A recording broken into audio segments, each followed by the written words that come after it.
নাই, আমার বাহাদুরি করে কোনো লাভ নাই। কি আমার কথা কষ্ট পাইছেন?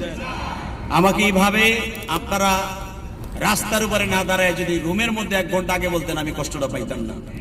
কেন এই কথাটা বলছি? এই কথাটা আমার রসুলের, আমার না।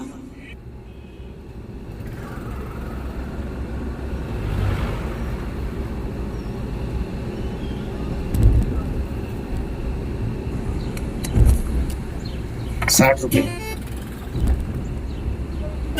यार, ये पेमेंट्स कितनी आसान हो गई ना। सही बोला।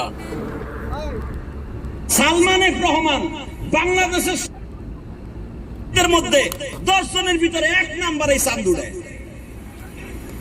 এতগুলা ব্যাংকের এমবিসে এমন রাজনীতি করছে, যাইলে গো নৌকায় টলারে করে ইন্ডিয়া পালায় যাওয়ান দিছিল চান্দু। এমনই বন্ধু আনিসুল হকরে বানাইছো। আনিসুল হক ধরা খাওয়ার পরে